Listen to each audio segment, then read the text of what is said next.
Bonsoir ou bonjour selon le lieu où vous vous trouvez et vous nous regardez. En tout cas, soyez les bienvenus dans les rencontres d'ici Beyrouth, un rendez-vous qui est devenu incontournable pour aller plus loin sur un thème d'actualité, pour approfondir avec des invités de marque, avec des invités aussi dans le public.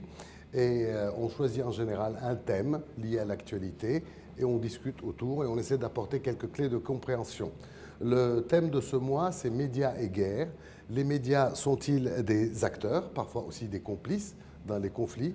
Sont-ils des témoins ou sont-ils des cibles ou tout ça à la fois? Quel est l'impact des réseaux sociaux sur les médias et les conflits? L'intelligence artificielle aussi.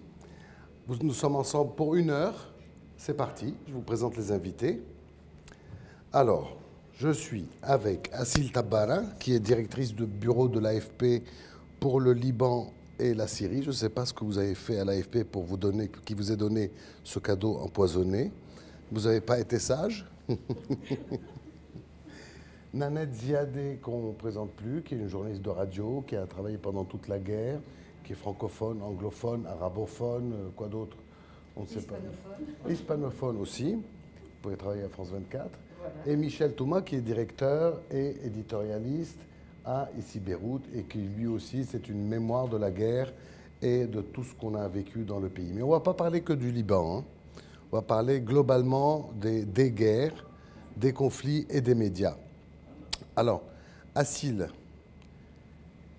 l'idée de ce débat est venue, en fait, quand on a regardé ce qui se passe à Gaza et toute la couverture médiatique qui est assurée pour Gaza, et quand, par exemple, on pense au Soudan, où il y a depuis 1 an et demi une guerre civile en pleine capitale, et personne n'en parle. Ça veut dire que là où il n'y a pas de journalistes, il n'y a pas de conflit? Je dirais plutôt qu'il y a des conflits, malheureusement, qui intéressent plus que d'autres, que le Proche-Orient est quand même au cœur de l'actualité, au cœur de la mémoire humaine, si je peux dire. Ce qui n'est pas le cas du Soudan, qui est un pays un peu en périphérie, où les gens ne comprennent pas pourquoi il y a eu ce conflit. Et en plus, c'est une guerre... Mais ce n'est pas à nous de leur expliquer? Vous pensez qu'ils ne s'intéressent pas, les gens, à ce qui se passe au Soudan? Je crois que quand même le Proche-Orient, et surtout le conflit arabo-israélien, est au cœur de toutes les questions et au cœur de tous les problèmes dans cette région. C'est pour ça que c'est tellement important. Et c'est pour ça que ces guerres... Bon, le Soudan, c'est très triste, mais c'est une guerre périphérique, si je peux dire. C'est aussi une guerre entre Soudanais, alors que là, c'est une guerre entre Arabes et Israéliens, entre Palestiniens et Israéliens. Les religions sont différentes. Là-bas aussi, peut-être, vous me direz, mais ça a beaucoup plus d'importance. Dans la région aussi. Bien sûr, il y a aussi le fait que les journalistes couvrent plus, mais les journalistes couvrent plus parce qu'il y a aussi beaucoup plus d'intérêt. Et il y a plus d'accès aussi, parce qu'il faut pouvoir y aller et travailler au Soudan. Il y a plus d'accès, bien qu'aujourd'hui à Gaza, ça devient de plus en plus difficile. Alors, on va parler de Gaza. Vous pouvez vous couper, hein, vous prendre la parole, parce qu'on n'est pas à l'école non plus. Donc, si vous n'êtes pas d'accord avec ce que dit l'un ou l'autre, paf, vous coupez. Et vous dites, je ne suis pas d'accord. Gaza, comment l'AFP... Est-ce qu'il y a des journalistes de l'AFP à Gaza? L'AFP avait une grosse équipe à Gaza. Depuis le début de la guerre, évidemment, personne n'a pu entrer à Gaza, donc on avait des équipes multimédia, journalistes, textes, photos, vidéos, on avait un technicien, des administrateurs. Avec un bureau à Gazaville, dans un immeuble, une tour, comme on les appelle, qui ont été bombardées constamment par les Israéliens. Au début, nos journalistes ont dû quitter Gazaville. On a gardé une caméra qui tournait sur le toit en continu pour nous donner du live. Vous savez, parce que les télés veulent un live feed tout le temps, qui a été bombardé. L'immeuble a été bombardé justement pour couper cela. Nos journalistes ont vécu dans des conditions épouvantables. Ils sont allés dans le sud, à Rafah notamment, puis à Khan Younes. Ce qu'ils ont vécu était terrible. Au bout de, le mois passé, on a pu évacuer tous nos journalistes, nos photographes. Ça nous a pris beaucoup d'efforts parce que ce n'était pas évident d'avoir des permis pour eux, pour les faire sortir. Aujourd'hui, la plupart sont au Qatar. Nous employons toujours. Nous employons des pigistes qu'on a formés. Et c'est ce qui s'est passé pendant la guerre de Syrie. Locaux, des pigistes locaux. C'est ce qui s'est passé aussi pendant la guerre de Syrie. Quand on n'a pas eu accès à certaines régions en guerre, on a utilisé des gens qu'on a formés, parfois sur le tas, pour raconter ce qui se passe. Et au Liban, si vous voulez bien, on peut s'arrêter aussi et rendre hommage à l'une de vos journalistes. Vous avez vécu un drame. Vous avez vécu un drame, l'AFP, qui vous a conduit à ne plus envoyer d'équipe dans le sud du Liban. Tout à fait. Depuis le 13 octobre, depuis le jour où Aïssam Abdallah, notre collègue de Reuters, a été tué et que Christina a été blessée, avec mon autre collègue Dylan Collins, l'AFP a pris la décision de ne plus envoyer d'équipe de Beyrouth sur le terrain. Ce qui ne veut pas dire qu'on n'est pas présent. On a des gens qui se trouvent dans le sud ou près du sud qui couvrent de façon volontaire, c'est-à-dire qui proposent de couvrir telle région, tel village, tel événement. Et on prend des images, du texte, des contributions. C'est toujours la même problématique quand on est responsable d'un média, de savoir, on a une obligation de couverture pour témoigner, comme j'ai dit dans l'introduction, mais en même temps, on ne peut pas risquer la vie des gens non plus, surtout qu'il n'y a manifestement pas de règles. Ou plus de règles depuis quelques années dans plein de conflits. Exactement. D'abord, nous, on est convaincus que rien ne vaut la vie d'un journaliste. Et je pense que vous tous, vous êtes d'accord pour ça. Bah, nous, on n'en voit pas dans le sud. On voilà. n'en voit plus. Et donc, on a des moyens de couvrir. Ce n'est pas, si moi, je ne vais pas tous les jours à la frontière que l'AFP ne racontera pas au monde ce qui se passe. Et la deuxième chose, tu disais pour... Il y a les pigistes, il y a des... Oui, voilà, il y a un réseau... Et puis il y a les réseaux sociaux. Qui fait ça. Les réseaux sociaux, vous ça c'est autre chose. Vous ne les utilisez pas? Enfin, des images des bombardements à la frontière, il y en a à des kilomètres. On utilise uniquement les gens avec qui on travaille. Et, et même les gens avec qui on travaille, on vérifie les images. Oui. Donc non, on n'utilise jamais les réseaux sociaux, sauf si jamais, je veux dire, on se trouve dans un endroit où on n'a pas accès, mais ça, ce n'est pas au Liban. C'est, je ne sais pas, il y a eu un tremblement de terre à Haïti, par exemple. On a eu besoin, on n'avait personne. On peut acheter des images à quelqu'un, mais en s'assurant que c'est bien des images véridiques qui ont été prises. Un exemple de conflit qui n'existe pas parce que les journalistes n'y sont pas, c'est la Syrie. Vous arrivez à travailler en Syrie? Oui, on arrive à travailler. Nous avons un bureau à Damas, oui. Avec des journalistes, enfin une petite équipe qui dépend quand même du bon vouloir des autorités, donc ils doivent demander des autorisations pour couvrir des événements, mais on est présent. Et dans les régions tenues par les rebelles, comme dans les régions tenues par les Kurdes, nous avons des correspondants qui nous font tout, le texte, la photo, la vidéo. C'est des gens qu'on a formés et qui sont des journalistes. Et ça se passe bien? Vous pouvez traiter tous les sujets? Ça dépend. C'est-à-dire qu'à Damas, évidemment, on a beaucoup de contraintes. Dans la région tenue par les djihadistes, il y a parfois des petits ennuis, et de même dans les régions tenues par les Kurdes. Et donc, vous pensez qu'il faut être en Syrie pour continuer à couvrir et à montrer au monde ce qui se passe en Syrie? Bien sûr. Je veux dire, c'est nous qui avons rapporté récemment les manifestations contre Jabhat Tahrir al-Sham. Dans le sud, à Daraa, bien sûr. Daraa, c'est aussi différent. C'est qu'on s'est appuyé là sur des réseaux d'opposition. Mais je veux dire que dans la zone tenue par les djihadistes, Tahrir al-Sham, on a couvert des manifestations. Je ne pense pas que beaucoup de médias ont couvert ça. Michel, vous qui êtes journaliste depuis... Je n'ose même pas te donner le chiffre. 42 ans, disons. 42. 42, 43 ans, oui. Donc, est-ce que vous pensez qu'il y a un devoir de témoignage de la part des journalistes en zone de conflit? Et si oui, comment on peut couvrir un conflit très violent sans mettre en péril la vie des journalistes? C'est pas possible. Oui, il y a un devoir de... Ça fonctionne, ça? Oui, oui. Il y a un devoir de témoignage, évidemment. Et là, je veux rebondir sur le cas de la Syrie. Comme vous avez soulevé ce problème, Marc. Je voudrais aussi rebondir sur ce qu'a dit Assil, qui a qualifié le conflit de Soudan de conflit un peu périphérique. C'est pour ça qu'il n'est pas bien traité dans les médias. c'est vrai que le Soudan, c'est un peu, disons, un peu, comme on dit en journaliste, la loi de proximité géographique ne s'applique pas au cas du Soudan, c'est un pays un peu reculé. Mais par contre, la Syrie, je ne suis pas sûr que la couverture des massacres qui ont eu lieu en Syrie hein, a été du même niveau que ce qui se fait pour Gaza actuellement. Et là, il y a une grande question qui se pose. Alors peut-être que l'AFP est présente, je ne sais pas, vous dites que l'AFP est présente, oui, mais d'une manière générale, à l'échelle des médias dans le monde occidental, je pense que ce qui se passe et ce qui s'est passé en Syrie n'a pas fait l'objet d'une couverture médiatique aussi intense. On ne pouvait pas. Vous avez un régime dictatorial qui assassine des journalistes. Oui, mais le cas de l'AFP, justement, comme disait Assil, il mise parfois sur des gens qui sont présents sur le terrain hein, et qui peuvent, d'une façon ou d'une autre, faire parvenir des témoignages ou des images ou des vidéos sur ce qui se passe. Et il y a l'exemple de l'Iran. Par exemple, l'Iran, malgré le fait que c'est plus qu'une dictature, malgré ça, l'opposition iranienne parvient à faire parvenir des images et des vidéos, des informations. Et les gens. Les gens, oui. Nous, à ici Beyrouth, vous le savez bien, on se base beaucoup sur ce qui circule sur les réseaux sociaux.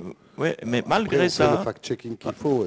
Mais malgré ça, dans le cas de l'Iran, dans le cas de la Syrie, malgré le fait que les médias peuvent compter sur des relais, disons, hein, sur des personnes qui sont présentes sur le terrain, malgré ça, la couverture médiatique, d'une manière générale, hein, est déficiente dans le cas de l'Iran, hein, c'est clair, et même dans le cas de la Syrie, comme ça a été le cas lors de l'utilisation des armes chimiques dans la route.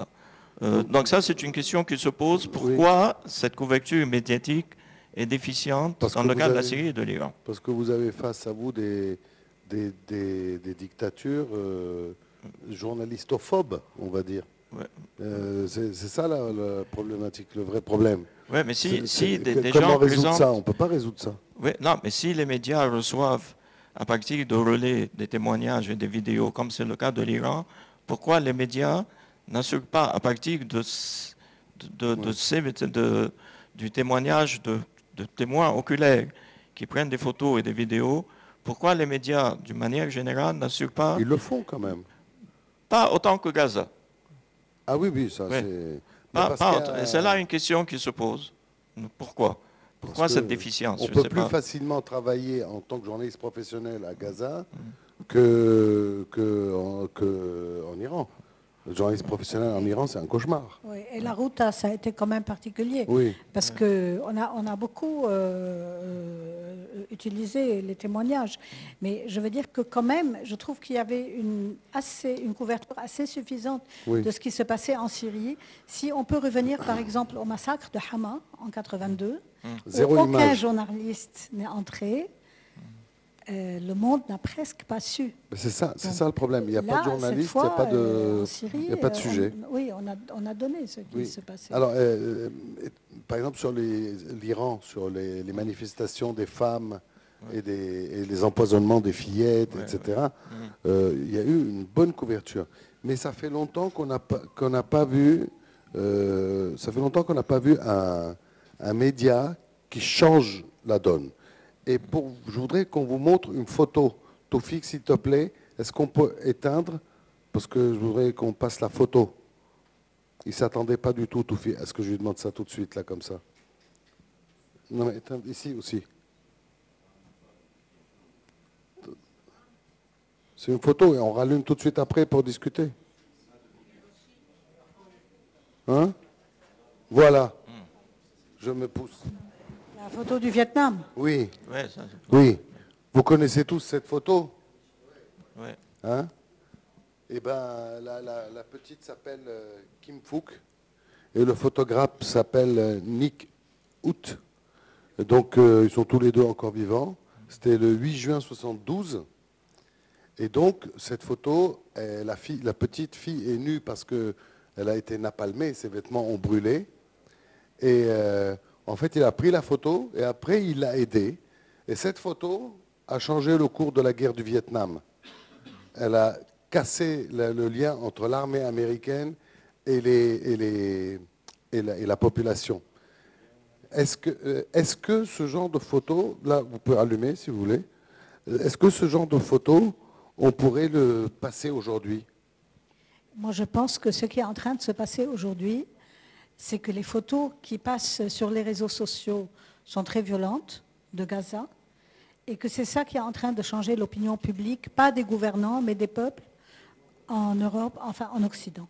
Je crois que les jeunes dans les universités ne se seraient pas mobilisés si ils attendaient juste ce que donnent les médias traditionnels, comme nous tous.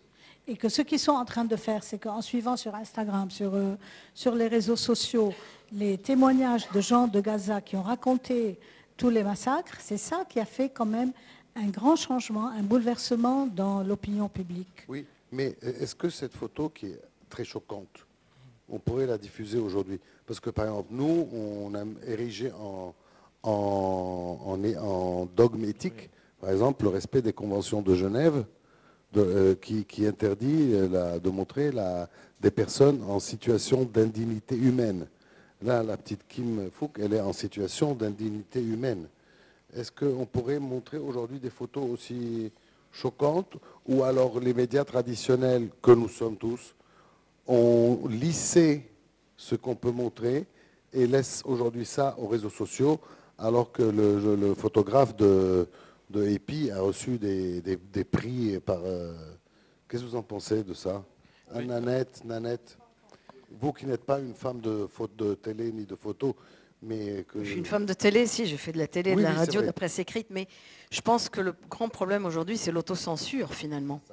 Et c'est ça qui nous obligerait à ne pas diffuser une photo comme celle-ci. Et pourtant, Dieu seul sait qu'elle pourrait avoir un impact significatif. Ce serait une faute professionnelle de ne pas la diffuser. Je pense, personnellement, je pense, parce qu'il faut qu'on puisse changer les choses. Vous avez parlé de changer la donne. Tout à l'heure, vous évoquiez le fait de changer la donne. Moi, je pense que c'est notre rôle en tant que médias d'essayer de changer les choses, d'informer les gens, de les sortir de leur marasme. Vous êtes une femme de radio.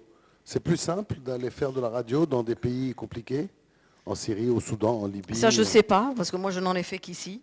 Mais j'imagine que la radio, c'est un outil de proximité. Je pense que ça va être plus facile que la photo, déjà, à la base. Donc tout ce qui est télé, tout ce qui est photo, j'imagine que la radio, c'est plus simple. Après, ça a ses revers aussi. Alors, il y a aussi des images moins vertueuses qui ont fait l'histoire des médias et des conflits. Vous vous souvenez, peut-être pour les moins jeunes, de la révolution roumaine et les images du pseudo-massacre de Timișoara, où on nous a montré des cadavres qui, en fait, avaient été sortis des morgues. Ce n'était pas un vrai massacre. Et je me souviens, moi, j'étais déjà journaliste, dis donc, tu n'es pas le seul à avoir... et donc, on est tous tombés dans le panneau. Vous vous souvenez, Michel? Vous êtes tombés aussi dans le panneau ou il n'y a que nous? Mais vous n'étiez pas né à Sils, c'est pour ça. Non, pas du tout. Oui. Non, en fait, c'est vrai, la manipulation de l'image devient de plus en plus courante. Mais je reviens à cette photo. Il y a une différence entre ce type de photos, des photos justement de cadavres ou de personnes tuées, ensanglantées. Ce qu'on hésite de rendre public, Marc, surtout, que ce soit ici Beyrouth ou d'autres journaux traditionnels, c'est de publier des photos justement de cadavres ou de personnes qui sont ensanglantées. Mais ça, c'est une scène de guerre. C'est une scène de guerre qui, d'après moi, ce serait une faute professionnelle de ne pas la publier parce que justement ça reflète une situation de guerre qui n'est pas acceptable. Mais on a eu l'exemple ici, un peu moins énorme, du terroriste qui a attaqué l'ambassade américaine la semaine dernière. On avait les photos de lui ensanglanté, allongé et ça. Par exemple, nous, on n'a pas décidé on a décidé de ne pas diffuser. Est-ce qu'on a eu raison ou pas? Moi, je pense qu'on a eu raison. Oui, surtout que... Ça n'amenait rien à l'info. Oui, surtout que ça n'apporte rien de nouveau à l'info. Le fait de donner sa photo. Si je peux me permettre, il y a aussi parfois des photos qui ne montrent pas nécessairement des cadavres, parce que justement, je pense que le public n'a pas besoin de voir tout le temps des photos des cadavres, mais qui peuvent le toucher. Je ne sais pas si tu te souviens du petit Aylan. Oh, oui. Voilà, par exemple, le petit Aylan qui dormait comme un ange, enfin qui était mort sur le littoral de la Méditerranée, ça a vraiment fait changer beaucoup de choses, je pense, à Oui, mais l'époque. je me souviens, dans la rédaction où j'étais à l'époque, on a eu un grand débat sur faut-il montrer le visage de ce petit enfant qui était tellement ressemblant à nos enfants, d'ailleurs. Il y a un effet miroir qui joue dans ce genre de choses. Et on avait, je me souviens, on avait décidé de le montrer allongé de dos et pas le visage. Parce que je trouvais que... J'ai peut-être eu tort, mais c'est une photo qui a fait le tour du monde et qui a eu un impact trop fort, très fort. Il y a eu aussi les premières photos, vous vous souvenez, des actes de torture à Abu Ghraib, en Irak. Elles étaient insoutenables. Donc toutes les rédactions s'étaient réunies, et je me souviens, et certaines avaient décidé de ne pas les diffuser, mais elles sont passées à côté d'une information majeure quand même. Celles qui ont tout diffusé, enfin il n'y a pas de règle en fait. C'est ça, je pense qu'il n'y a pas de règle. Il faut juger au cas par cas en fonction de la photo, en fonction de la scène. Si la photo est vraiment dégradante pour la personne qui est touchée, évidemment, c'est là où il y a atteinte à la dignité de la personne, il ne faut pas publier.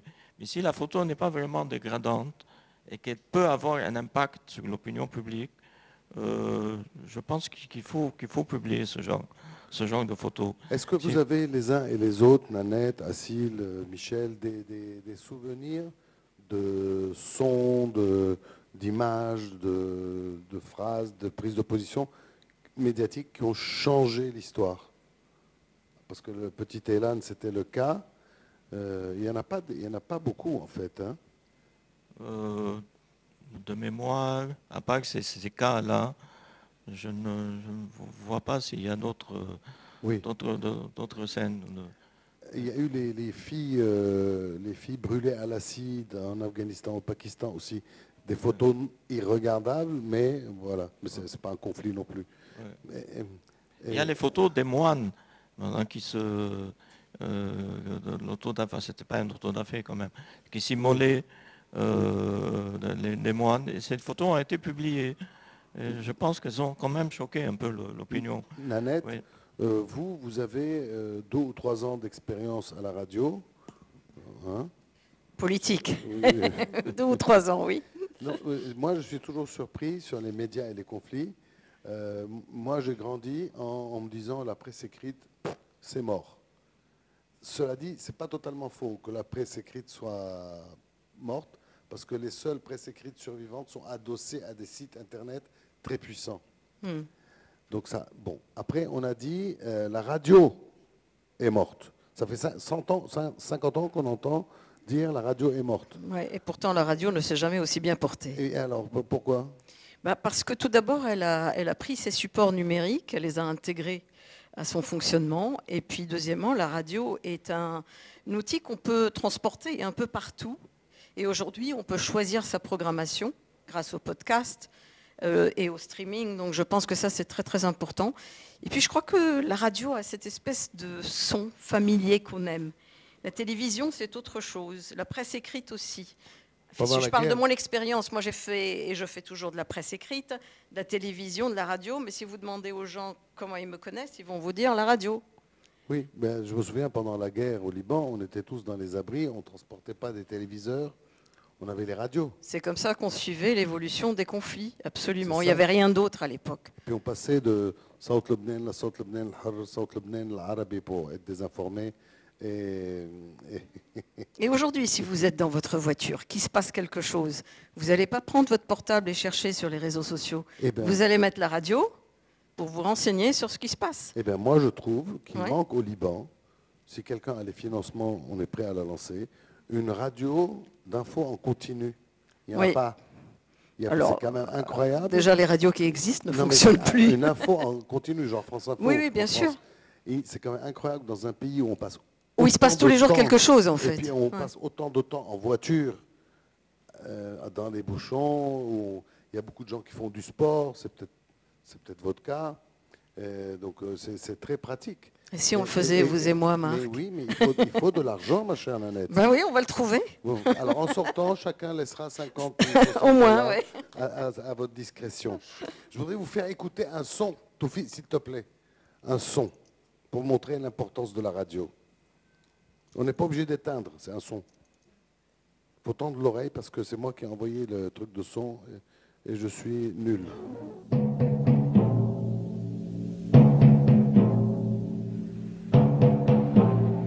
Ici Londres. Les Français parlent aux Français. Veuillez écouter tout d'abord quelques messages personnels. Les sanglots longs des violons de l'automne. Je répète, les sanglots longs des violons de l'automne blessent mon cœur d'une langueur monotone. Je répète, blessent mon cœur d'une langueur monotone. C'est incroyable ce son. C'est absolument incroyable ce son. Il a changé C'était la phrase de code, le vers de Verlaine, pour dire c'est le D-Day et appeler la résistance française à commencer les actes de sabotage. Donc en fait, la radio, et puis pendant toute cette période, pendant toute la guerre mondiale, Seconde Guerre mondiale, la radio était un élément de propagande. Hein. Oui. Qu'elle soit alliée ou nazie, elle était un outil de propagande. Et d'information. Absolument, c'était la seule information disponible. Oui. Je ne pense pas que les gens avaient le temps de lire, ils devaient être informés rapidement dans ce genre de situation. Donc la radio, c'était l'outil idéal, quoi. Et pendant toute la seconde, il y avait aussi les nazis avaient pris des journalistes anglais. Chacun utilisait ce qu'il pouvait.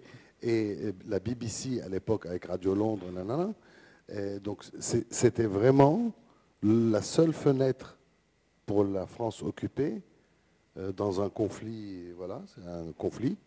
C'est pour pouvoir avoir la vérité, parce que Radio Paris mentait. D'ailleurs, il y avait une chanson qui disait Radio Paris ment, Radio Paris ment, Radio Paris est allemand.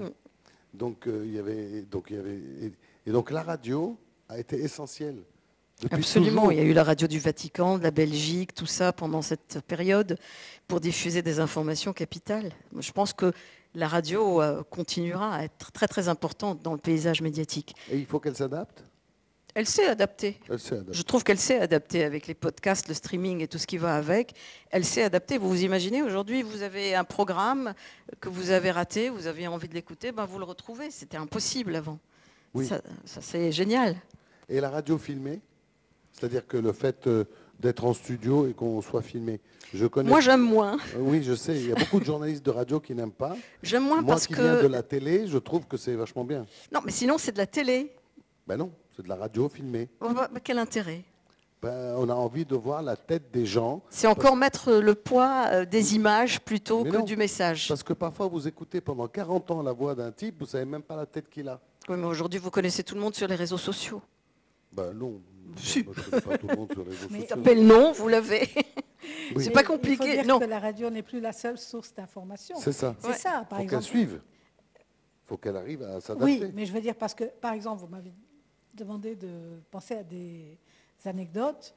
Par exemple, je peux dire que la mort de Staline, c'est l'AFP qui l'a annoncé. C'était un scoop mondial parce que l'AFP faisait les écoutes de Radio Moscou. Ah oui. Et donc, ils ont entendu ça, ils l'ont annoncé avant tout le monde. C'était en 53, je crois. Oui, et puis il n'y avait pas beaucoup de réseaux sociaux à l'époque. Ici, Beyrouth.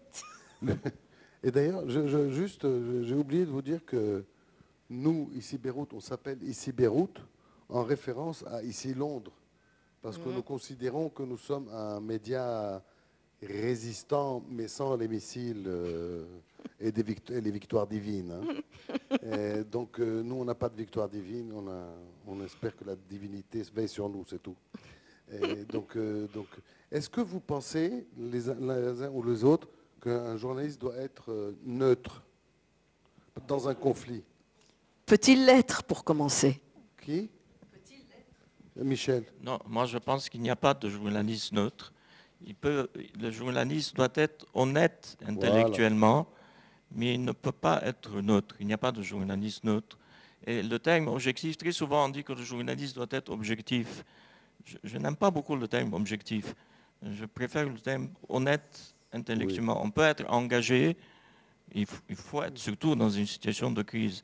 On ne peut pas ne pas être engagé, mais sans faire de la désinformation ou sans faire de la rétention d'informations. Tout journaliste est d'une façon ou d'une autre engagé. Il défend des causes nobles. Il ne s'agit pas, quand je dis engagé, ça ne veut pas dire partisan. On peut être engagé sans être partisan.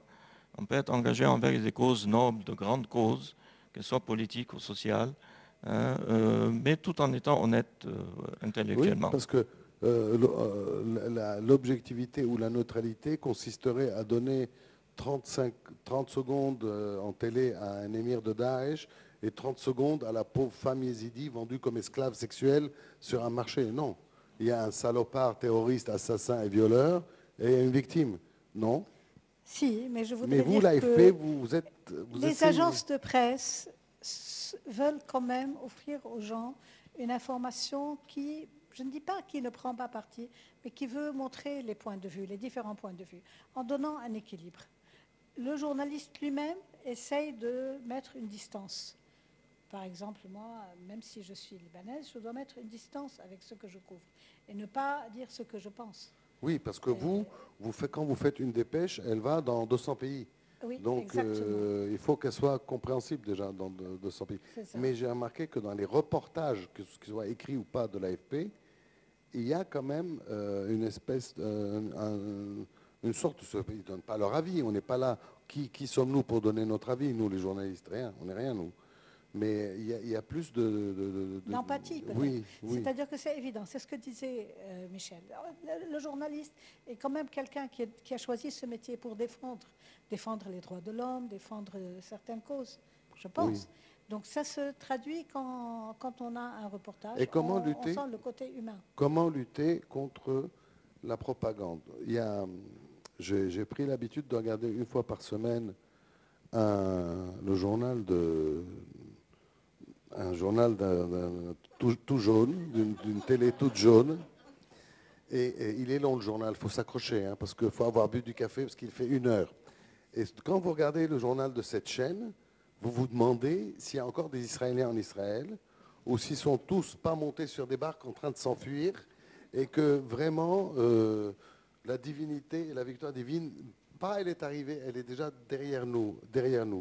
Donc, alors, les outils de propagande, Michel, je sais que ça vous tient à cœur, ce petit dossier. Non, mais évidemment, ça c'est de la propagande partisane. Oui. De la propagande partisane qui est claire. Mais je veux reprendre l'exemple de l'AFP. Oui, mais après, vous répondez à ma question. Oui, et donc... Je vous ai tendu une super perche, oui.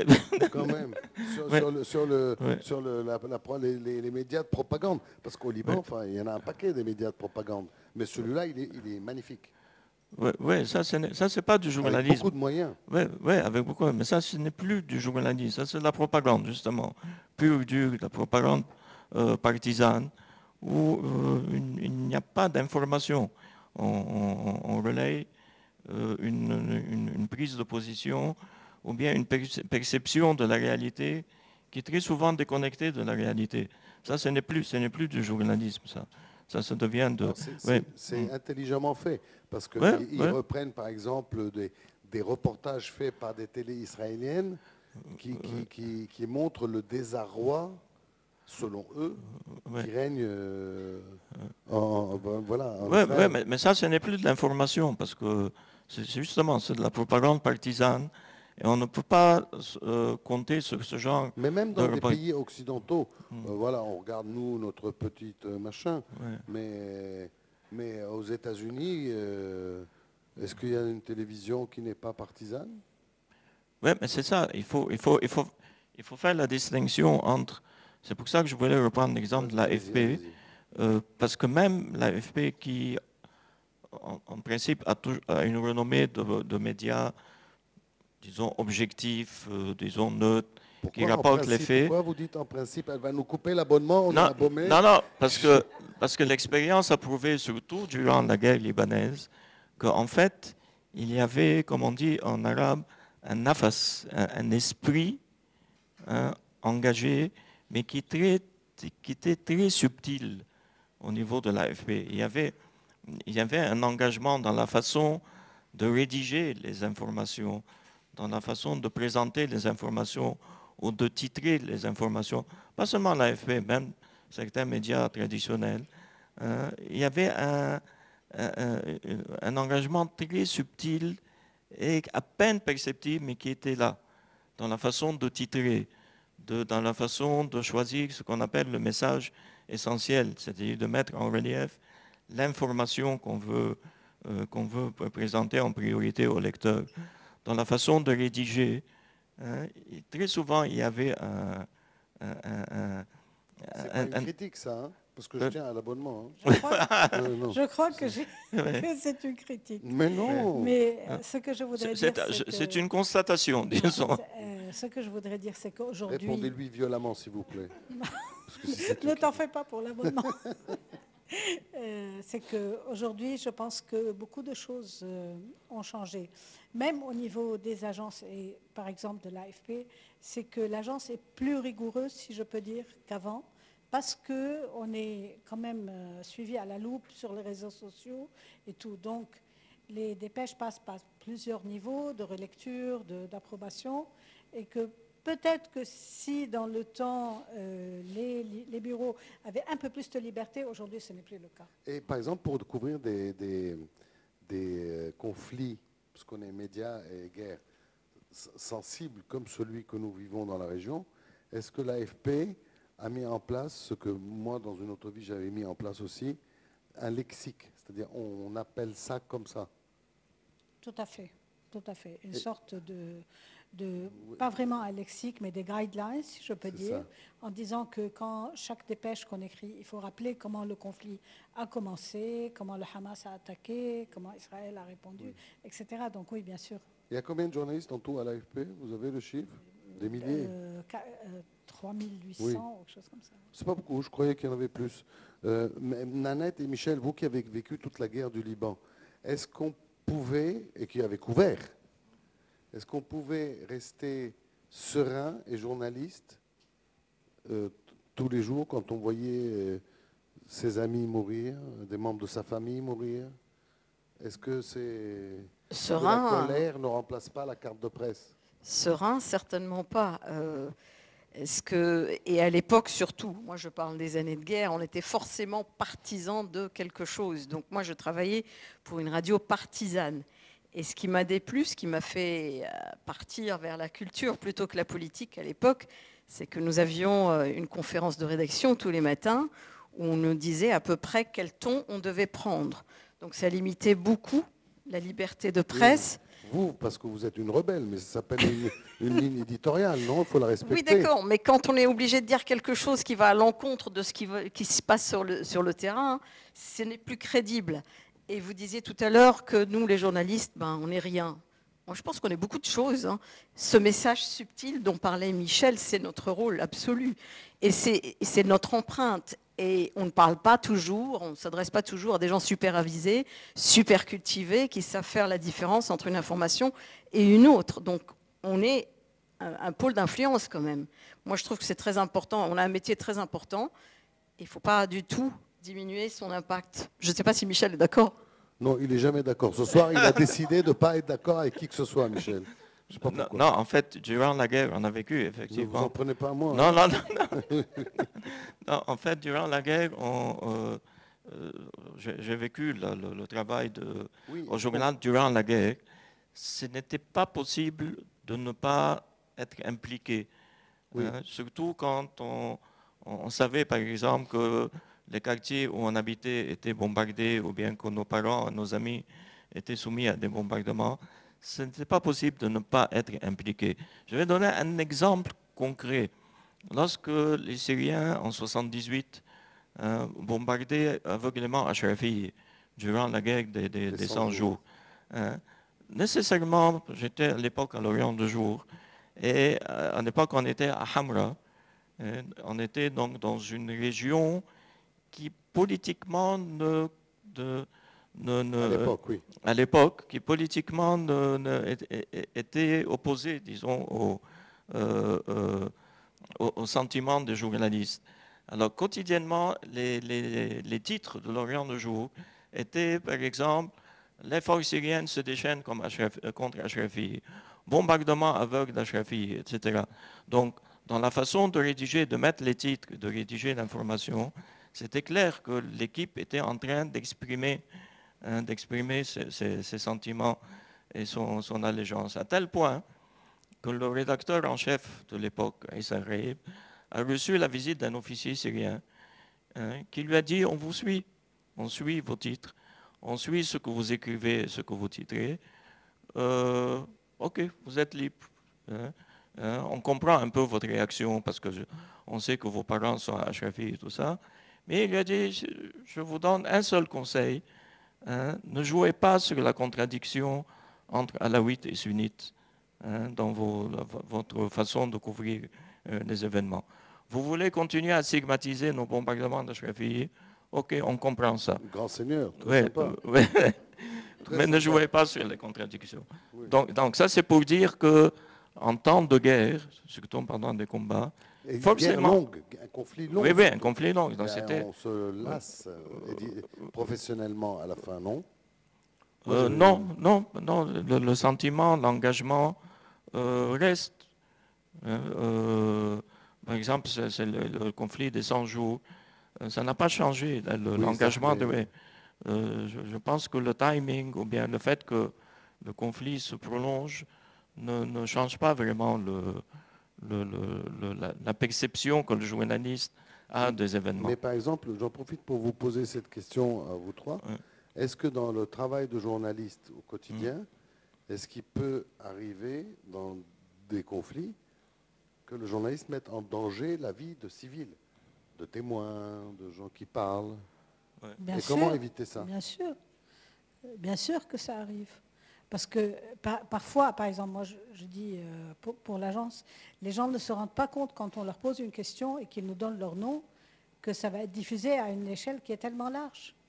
Donc, moi je donne un exemple qui est tout récent là. On a fait une enquête sur dans les régions en Syrie qui sont tenues par les forces pro-turques. Une compagnie de sécurité turque est en train de prendre des mercenaires au Niger. Et donc, une des personnes qui nous a donné une interview, il n'a pas compris l'importance de ce qu'il faisait et finalement, il a été arrêté par les pro-turcs. Et par exemple, l'AFP avait prévenu des risques? Parce qu'on a tous vécu... On croyait qu'il savait bien quels étaient les risques qu'il prenait en acceptant de se faire filmer. Et puis parfois, il y a aussi dans des grandes entreprises de presse, pendant les conflits, des choses qui se disent au siège, et par exemple, dont les régions, AFP ou autres, ne sont pas forcément au courant, et qui impactent le travail sur le terrain. Moi, j'ai vécu ça, à titre personnel, où moi, j'essayais de galérer pour garder la confidentialité, l'anonymat de gens, puis bim, j'étais envoyé spécial, et à Paris, ils avaient tout balancé, les noms, les machins, les images. Oui, donc le journaliste doit faire très attention à ne pas mettre en danger la vie de ses sources. Qu'est-ce que vous pensez, dans le cadre de conflits, de la censure acceptée par les journalistes? C'est-à-dire, vous vous souvenez de la première guerre du Golfe? La première guerre du Golfe. Qu'est-ce qu'on a vu de la première guerre du Golfe? On a vu des bateaux américains et des missiles qui partent des bateaux. Pendant un mois. On n'a rien vu d'autre. C'est après qu'on a vu ce qu'on a appelé l'autoroute de la mort. Bon, est-ce qu'un journaliste, et puis comment faire autrement? Un journaliste doit-il accepter la censure imposée par une démocratie en plus? Michel? C'est ce qu'on appelle les journalistes embedded. Qui sont... Ou même pas embedded. Pas embedded. Ils avaient accès juste à des images que l'armée américaine donnait, des missiles. Oui, effectivement, ça c'est une faille, disons, dans le travail de journalisme, de ne pas se limiter à ce que voudrait la partie ou la formation ou le pays qui contrôle une région. Ça, c'est un défi qui se pose tous les jours, je pense, surtout dans les zones de conflit, de ne pas se limiter uniquement à ce que la faction qui contrôle la région veut nous Pourtant, on l'a tous accepté transmettre. pendant la première guerre du Golfe. Ouais. Tous les journalistes du monde. Moi, j'ai pas souvenir d'autres images que les missiles qui partent. Et, Ouais, pardon, Marc, ouais. mais aussi, dans la deuxième guerre du Golfe, Oui, quand les Américains ont dit que l'Irak avait des armes de destruction massive, oui, les journalistes américains ont suivi aveuglément Oui. et personne n'est allé questionner C'est ça. la version américaine. exactement. Et donc là, ça développe les théories des complots, du complot, de complot. Et donc voilà. Et quel est le rôle des journalistes là-dedans? Et le journaliste doit questionner, ne doit pas suivre aveuglément les sources, surtout dans les démocraties, parce qu'ils ont cette possibilité. Ils ne sont pas en danger et ils peuvent faire ça. C'est pour ça, je ne sais pas s'il y a beaucoup de gens ici qui sont habitués aux dépêches. C'est pour ça que une des choses importantes des dépêches, que ce soit AFP, AP ou Reuters, c'est la source. C'est dans le chapeau, il y a une source. Donc c'est pour éviter tout risque. Ça pose le problème de l'éthique, en fait, Oui, de l'éthique journalistique. Que le journaliste ne doit pas justement se contenter de transmettre ce qu'on lui demande de transmettre. mais parfois ça on est défend. obligé de l'accepter. Sinon, Ouais. on n'a rien. Ouais, On n'a pas de boulot, voilà. Et les réseaux sociaux, un exemple de conflit avec S, où les réseaux sociaux ont joué un rôle fondamental. Les révolutions arabes. Moi, je me souviens, j'étais, je ne sais plus où, et donc, si, j'étais à France Télé à l'époque, au début. Et en fait, on s'est rendu compte très rapidement que si les gens voyaient des images sur pied, propres, faites par des caméras, ils n'y croyaient pas parce que ça leur rappelait leur télévision officielle et que les télévisions officielles de pays arabes mentent. Et donc, il fallait absolument que les images bougent. Donc, parce que vous vous souvenez de ces images des révolutions arabes où toutes les images bougeaient tout le temps? Et le fait qu'elles bougent, qu'elles ne soient pas professionnelles, et en fait, elles crédibilisaient l'info, ce qui est super grave. Je pense qu'en fait, ça va plus loin que ça. Je pense que les gens n'ont plus confiance dans les médias traditionnels et que le conflit actuel le montre. Et que c'est pour ça qu'ils se retournent vers les réseaux sociaux. Et ça, notre rôle est de nouveau crédibiliser nos médias et dire non, attention, vous devez nous croire. Il y a un gros travail fait, je sais, à l'AFP sur le fact-checking, avec un service entier qui s'occupe de ça. C'est par ça que je pense, moi, qu'on peut... parce que les gens, ils vont sur les réseaux sociaux, ils regardent tout ce qu'il y a sur les réseaux sociaux. Donc, ils ne savent pas forcément faire le tri. S'il y a un média certifié, genre, sérieux, qui montre des choses ou qui dit des choses théoriquement, ça devrait nous profiter. C'est-à-dire on pourrait travailler sur les médias sociaux pour valider ou pas ce qui se dit et pour crédibiliser pour permettre aux gens de savoir où aller en fait. Parce qu'on peut aller, il y a des plateformes ridicules. Qu'est-ce que vous en pensez, Nana? Il faut s'acheminer forcément vers des médias à référence parce que l'offre est immense. Et quand on parle des réseaux sociaux, il y a aussi l'intelligence artificielle qui intervient aujourd'hui pour vous composer des images. Et tout le monde regarde tout et n'importe quoi. Donc, ça va être très difficile de trier la bonne information. Je pense qu'il faut qu'on s'achemine vers quelques médias à référence dans chaque langue. Parce que là, vraiment, c'est un paysage totalement chaotique. Oui, ou alors beaucoup de médias, mais avec à chaque fois des certifications. C'est ça, je pense que le fact-checking, qui est devenu d'ailleurs un cursus universitaire, hein, il y a des diplômes et des études sur le fact-checking. Je pense que les médias traditionnels ont intérêt à montrer à leurs lecteurs ou à ceux qui qui reçoivent l'information, que ce média a un service de fact-checking et que ce média montre à ses clients l'effort qui a été fait au niveau du fact-checking en lui disant, voilà, on a reçu telle photo, mais on a réussi à découvrir que cette photo est ancienne et tout ça.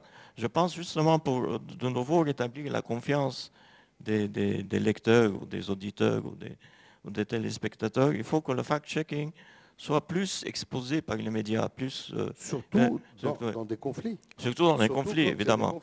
Il faut que le lecteur sache et voit l'effort qui a été fait sur ce plan. Surtout que c'est devenu un cursus universitaire. Qu'est-ce que vous allez devenir, Nanette, maintenant que l'intelligence artificielle est capable de faire ce qu'on fait tous? Elle n'est pas capable de faire ce qu'on fait tous, je suis désolée. Elle n'est pas capable, pourquoi? Non, je dis, si vous parlez de radio, Marc, je vais vous donner... Elle est capable de lire un texte, elle est capable même d'empathie artificielle, mais d'empathie quand même, quand on lui décide de l'empathie, quand on décide de lui donner de l'empathie. C'est-à-dire qu'à un moment donné, l'intelligence artificielle, on fait avec, nous, à ICI Beyrouth, on l'utilise... oui, c'est un outil qu'il faut utiliser, certes, il est là pour qu'on l'utilise, mais je ne pense pas qu'il va nous remplacer. Je suis fermement convaincue qu'il ne va pas nous remplacer. Je vous donne un exemple qui m'est arrivé aujourd'hui. C'est pour une affaire commerciale. Je devais préparer un jingle. Il me fallait une voix d'homme. Je l'ai faite avec l'intelligence artificielle à la radio. Je l'ai envoyée au client. Il a dit c'est très robotique. Il avait raison. Je lui ai dit bon, bah, tu vas enregistrer ça avec ta voix. On va nettoyer le truc et on va le faire. Parce que, bon, qu'est-ce qu'on fait de l'émotion? Qu'est-ce qu'on fait de la crédibilité? Il y a des choses très importantes dans la vie. L'intelligence artificielle se développe. Elle se rapproche aussi de ce monde où l'émotion doit régner aussi. Mais je ne pense pas. Franchement, je ne suis pas convaincue qu'elle va nous remplacer.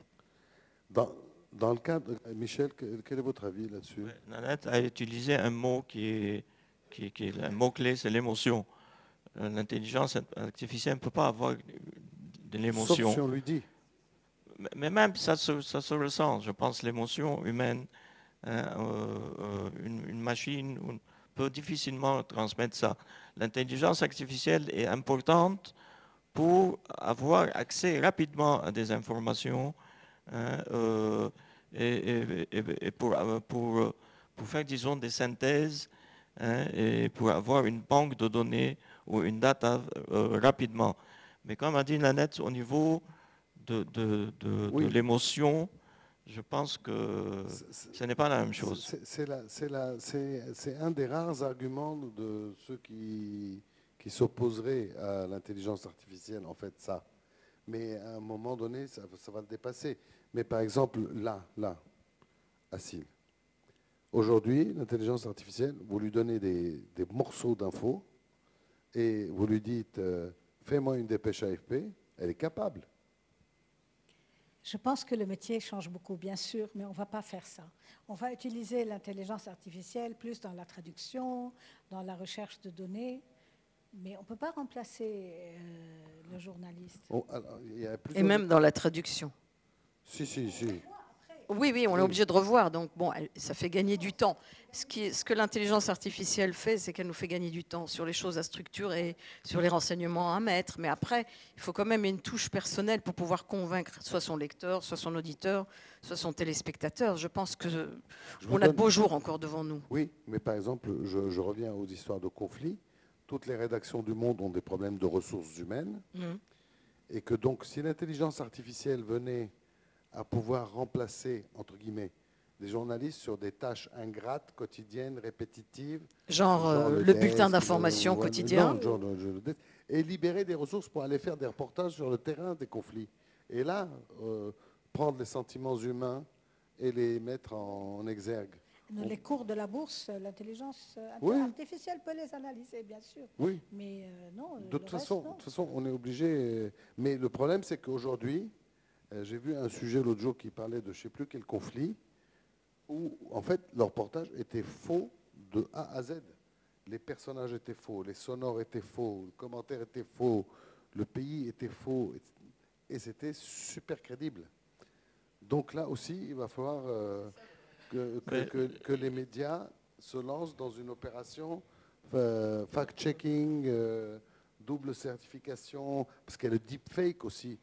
On peut prendre Michel et lui faire dire n'importe quoi devant un micro, et bien malin qui peut savoir, sauf les spécialistes. Non, il y a aussi un facteur, je pense que l'intelligence artificielle ne peut pas faire. Et ça, Assine comprendra peut-être ce que je dis. Lorsqu'on veut... Moi non. Non, je parle des agences. Je parle d'une agence de presse. Lorsqu'on veut construire une information, il y a ce qu'on appelle le message essentiel. C'est-à-dire, il y a une décision que la rédaction doit prendre, et sur quoi axer, quelle est l'information principale qu'il faut mettre, sur laquelle il faut construire l'information et sur laquelle il faut titrer. Ça, c'est un choix éditorial qui est basé sur des convictions, qui est basé sur une ligne politique choisie par le média. Ça, l'intelligence artificielle ne peut pas, elle, faire le choix. Si on lui donne des éléments d'information, on lui dit, fais-moi une synthèse et structure-moi toutes ces informations dans le cadre d'un texte qui soit bien écrit et bien structuré.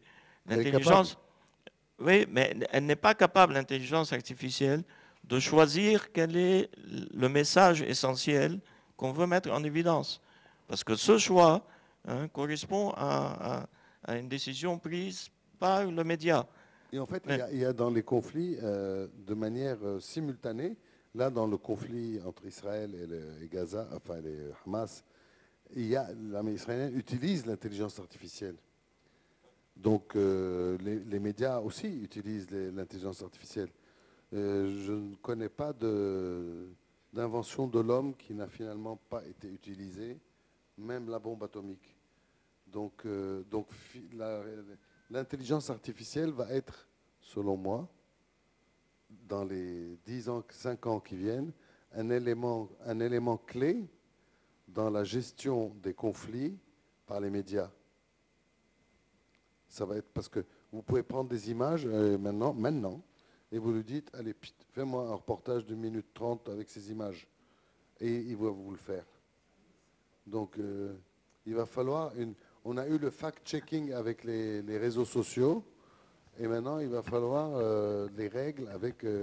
D'ailleurs, si vous demandez à l'intelligence artificielle, faites l'essai, demandez-lui, êtes-vous une menace pour l'homme?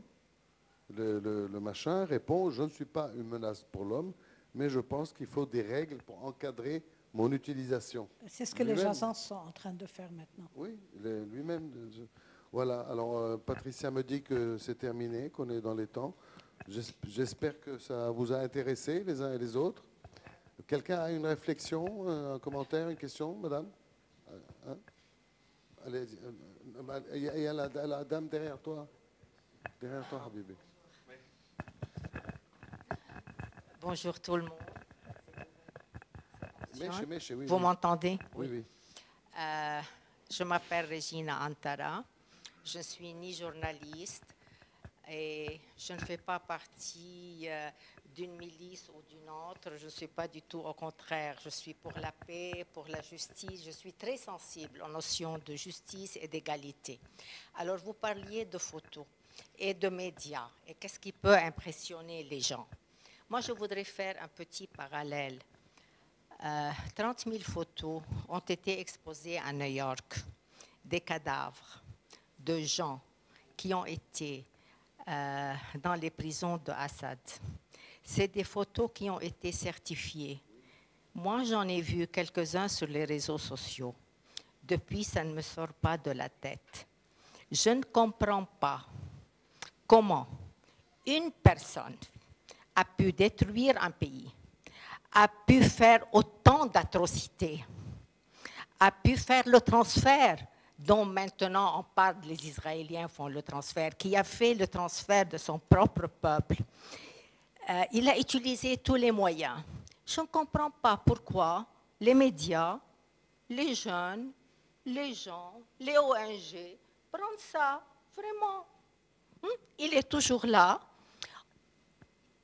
On le supplie de faire rentrer le peuple chez lui, le peuple syrien chez lui. Il exige de l'argent. Il exige qu'on annule la loi César. Alors moi, je veux faire une petite comparaison. C'est vrai qu'il y a des photos sur Gaza, sur des enfants, des femmes. Mais à Gaza, Hamas a pris la décision de faire la guerre. Hamas a 500 kilomètres de tunnels sous terre. Leur devoir est de mettre le peuple dans les abris et de combattre. C'est comme ça que ça se passe dans le monde entier. Quand on est en guerre, Oui. on est... Alors malheureusement, Voilà. dans le monde arabe, il y a parfois un concours de folie. Oui. Mais là, il n'était pas tout seul. Assad, il avait une Oui, belle il a équipe fait autour de lui venir, c'est lui pour qui faire a fait autant de dégâts. venir. Il a fait venir une l'Iranien, équipe de les milices gagnants, hein, une iraniennes équipe d'Afghanistan, de Mais Pakistan. Là, il y a le rôle des médias qui intervient. Pardon, je voudrais juste signaler quelque chose. Il y a 30 000 photos de Syriens, cadavres syriens C'est ce que je exposés dis. à New York. À New York, c'est ce que je dis. Mais le 11 septembre 2001, il y a 0 photo d'Américains morts. Donc, il y a sur les 3500, 3600 Américains morts, mais il n'y a pas... Donc si vous voulez, c'est tellement complexe, je pense. C'est tellement complexe. Alors moi, je ne peux pas expliquer, vraiment. Ah ben, Moi, je trouve que c'est une grande injustice. Oui, bien sûr. Mais dans les deux cas... Dans les deux cas, Oui. oui. Et je ne sais pas, ce n'est pas les médias, mais non. il y a toujours un mouvement. Je ne sais pas. Maintenant, Gaza, des jeunes, des Libanais, dans les universités américaines, au lieu d'avoir le drapeau libanais, ils ont le drapeau de Gaza, la Koufiyé. C'est un train, je ne sais pas ce que c'est. Bientôt, Qui les ça a va. manipulés? Et nous, au Liban, C'est on pas est... nous, hein. Pardon? C'est pas nous. Hein. Non, je sais. Mais c'est pour faire aussi, les médias doivent faire aussi cette petite comparaison. On fait. Cette grande comparaison. On fait. Non, je n'entends pas les voix vraiment. Si, mais d'où la difficulté de travailler en Syrie. C'est pour ça. C'était le début de l'intervention d'Assad qui disait qu'elle se bat pour pouvoir travailler convenablement en Syrie. Les jeunes dans les universités américaines ont les drapeaux de Hezbollah, ont les drapeaux de Hamas. Ils ont des grandes banderoles de djihadisme international, Oui. Mais d'islam international. C'est la schizophrénie du monde arabe, pardonnez-moi de répondre ainsi. C'est-à-dire que si les mêmes étudiants manifestent aujourd'hui devant les universités du monde arabe, ils se font arrêter. Mais qui les a manipulés? Comment? Ils se font arrêter. Si c'est des photos, il y a des photos beaucoup plus impressionnantes que celles de Gaza. Hier, il y a eu des arrestations en Égypte de manifestants, d'universitaires, hein, qui manifestaient pour les Palestiniens. Alors, ils peuvent manifester devant la Sorbonne et Columbia parce que ce sont des démocraties, mais ils ne peuvent pas manifester dans les pays arabes parce que ce ne sont pas des démocraties. Merci, madame. Je vous en prends juste le général. Hein? Oui, bonsoir. Je vais soulever quelques points problématiques. Dans ce qu'on a dit ou dans l'absolu? Non, tout d'abord théorique. Ah oui. Théorique et puis pratique. Je pars d'une expérience personnelle où pendant mes années universitaires, j'étais journaliste à L'Orient le Jour. Puis, durant la guerre, j'ai eu le privilège, en tant que membre de la résistance libanaise, de traiter avec la presse étrangère notamment. Et par la suite, en tant qu'avocat, de voir le contentieux média dans certains procès. Il y a beaucoup de questions qui m'interpellent. Première question à l'AFP, dûment représentée. Pas seulement l'AFP, c'est la BBC qui fait la même chose, etc. Quand vous engagez ce que les Américains appellent les contractors, les correspondants locaux, comment vous arrivez à vérifier la véracité des éléments qu'ils vous communiquent? Ça, c'est un point. Deuxième point, les journalistes aujourd'hui sont les historiens de demain et c'est ça qui pose problème.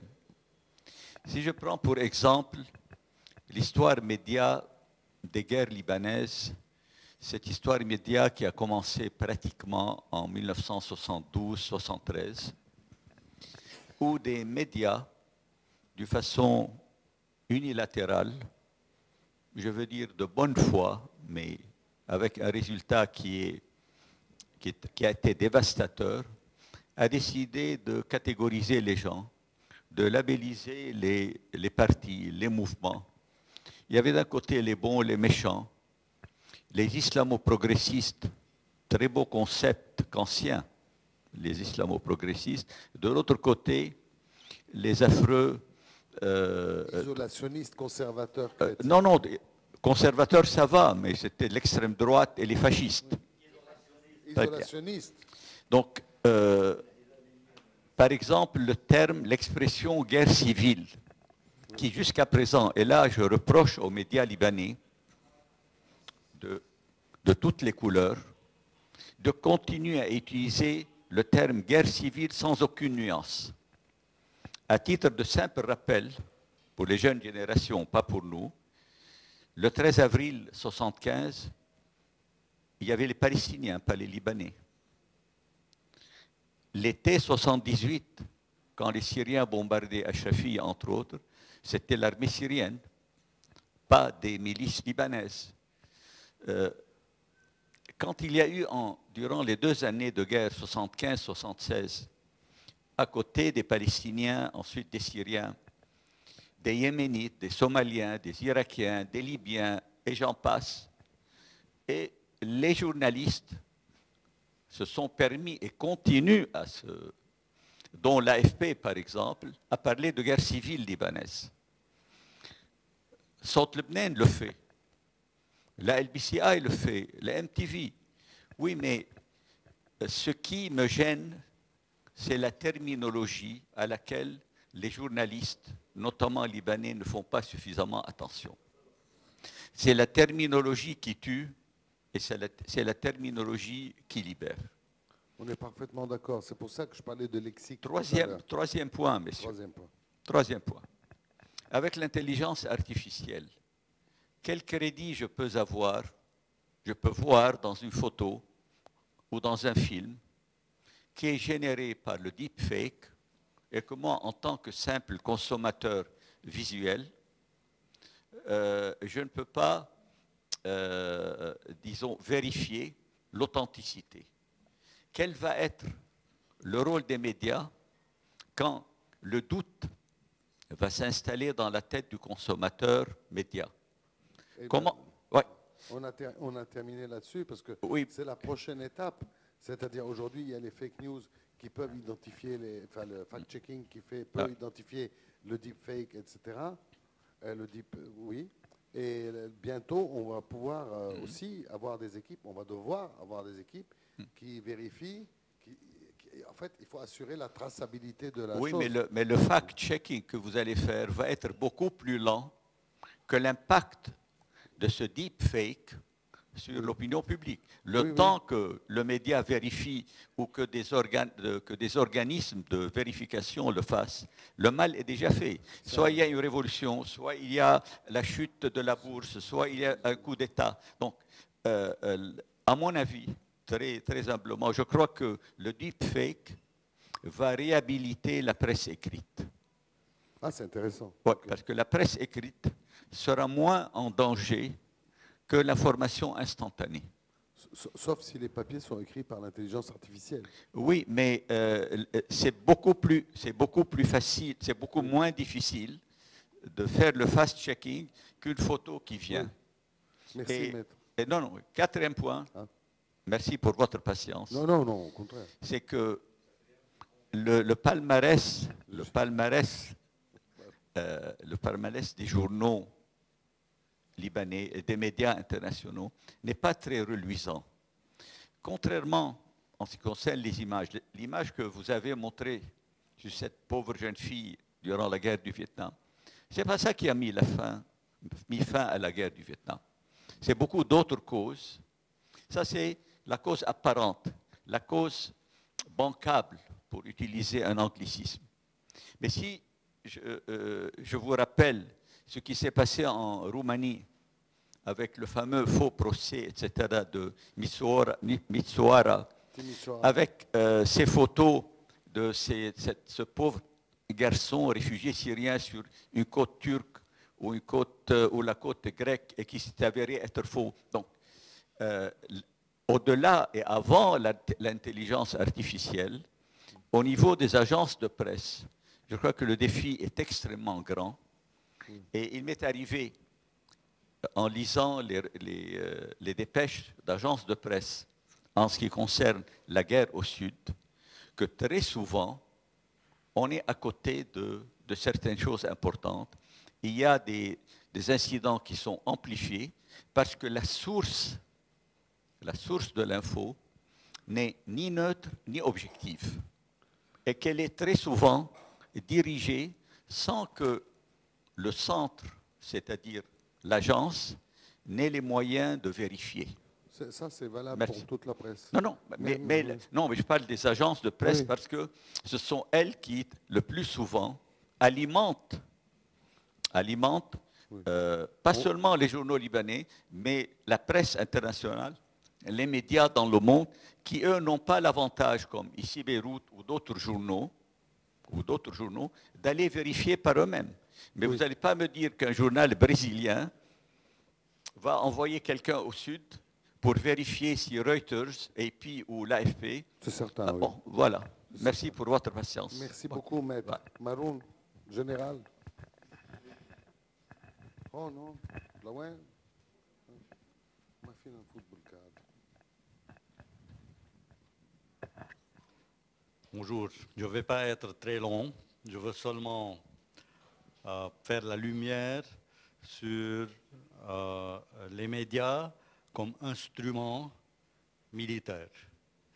C'est un instrument qui est tellement tranchant que l'expérience militaire nous a obligés à lui créer un état-major spécifiquement fait sur mesure. Aujourd'hui, vous avez parlé, vous avez montré les photos, vous avez dit que cette photo a changé, comme vient de nous faire remarquer notre ami Monsieur Farah Sahih. En fait, non seulement elle n'a pas changé, là je veux seulement indiquer le conflit qui existe dans chaque journaliste entre son propre intérêt et l'intérêt qu'il sert. Pour nous, pour les militaires, les médias sont une arme qui va être utilisée pour accomplir la mission. On ne peut pas vraiment concevoir les médias comme un instrument qui va seulement dire la vérité, quelle est la vérité, mais aussi comme une arme qu'on va utiliser pour exécuter la mission. La mission, j'ai dit, les peuples veulent la victoire, non? C'est comme quelqu'un qui veut manger de la viande à table, mais qui ne veut pas voir le crime. Si on lui montre un bœuf en train d'être abattu, il va dire non, je ne veux pas voir, mais il veut bien manger de la viande. Les gens sont comme ça. Ils veulent la victoire, ils veulent le triomphe, ils veulent tout, mais ils ne veulent pas voir les crimes. Et ce n'est pas en leur montrant les crimes, en exposant cette nature vraiment très affreuse de la guerre, en notant à la guerre ce qu'elle peut avoir d'allègre, ce qu'elle peut avoir d'improvisé. Tout n'est pas affreux dans ce qu'il y a dans l'action militaire. Donc, il ne faut pas dévier cette opinion publique du but à achever, de l'objectif à achever, en montrant les cibles. Ce ne sont pas seulement des cibles que les médias doivent avoir, mais ils doivent avoir des objectifs au service de la cause pour laquelle ils ont été créés. Oui, alors c'est très... On peut discuter, hein. Bien Là, sûr. Là, oui. Là, c'est très discutable. Bien sûr. Pour des journalistes... On n'est plus dans une dictature. Si tu étais dans mon état-major, je t'aurais interdit de discuter, mais là, ah oui, on peut discuter. mais non, je ne suis pas dans ton état-major. Dieu merci. Parce que non, mais nous, les journalistes, normalement, on n'est pas censé promouvoir les intérêts d'une nation, d'une armée ou de qui que ce soit. On peut avoir des affinités, ou mais ce n'est pas notre but. Que le but des armées, quelle qu'elle soit, c'est d'utiliser les journalistes et la communication plus globalement pour montrer... c'est ce qu'on appelle la communication stratégique. D'ailleurs, toutes les C'est la armées communication stratégique. J'aurais voulu que quelqu'un en parle, parce qu'à mon avis, c'est essentiel. Et vraiment, toutes les armées ont la vérité, il n'y a que de communication stratégique. Dans tout ce que vous faites de la communication stratégique, même quand vous ne le dites pas. Vous êtes en train de servir quelque chose. C'est pour ça que je répète, dans les écoles, dans les grandes écoles d'état-major aujourd'hui, il y a des modules qui sont vraiment dédiés, à notre instruction, comment nous comporter avec les médias. Parce que c'est une arme pas à double tranchant, c'est une arme à 1000 tranchants. Ce serait bien qu'on puisse avoir les fascicules pour contrer les fascicules. Bien sûr, mais vous n'allez pas pouvoir le faire, parce qu'une fois que vous allez contrer, on va contrer ce que vous allez contrer. N'ayez aucune crainte. On n'a pas fini de se Là, on entre dans la dialectique. Et ça, c'est un autre aspect de la communication stratégique. C'est en effet, c'est la dialectique. Qu'est-ce qu'il y a? Le fake et le debunking qui fait beaucoup de mal dans un certain temps et qui...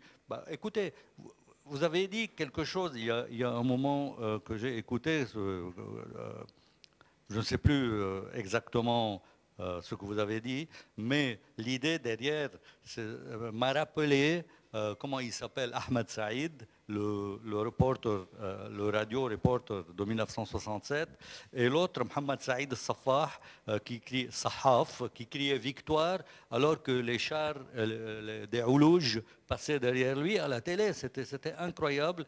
Et Ahmed Safah, Ahmed Saïd, qui disait que les armées arabes ont écrabouillé les armées israéliennes, alors que soudain, tout le monde s'est réveillé le lendemain devant une horrible défaite. C'est ça la responsabilité des médias. Exactement. Et moi, j'y étais à l'hôtel Palestine quand les chars américains passaient derrière, et le ministre de la formation irakien nous expliquait que les Américains étaient en train d'être exterminés dans le désert. Et on voyait les chars derrière, c'était très drôle. Dernière question pour Peter Germanos. Moi, je veux parler des médias au Liban, très localement. Alors, je pense qu'il y a 3 genres de médias au Liban. Il y a les médias qui communiquent l'information. Il y a des médias qui falsifient l'information. Il y a un média unique, le journal jaune de Al-Akhbar, qui crée l'événement. Vous ne parlez pas de l'Akhbar? Non, moi je parle. C'est un instrument hyper puissant que le Hezbollah détient au Liban, d'une puissance extrême, inégalée. Il n'y a aucun média au Liban, et de loin, qui égale la force de ce journal-là. C'est le seul journal libanais cité par les journaux israéliens.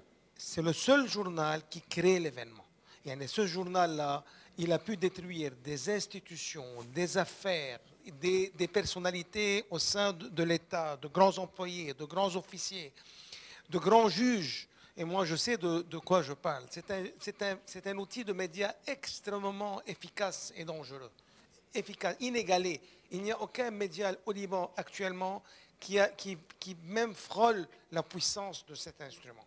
Parce qu'il est connecté, à l'État profond, il est connecté au parti politique qui est le Hezbollah qui contrôle le pays, et il crée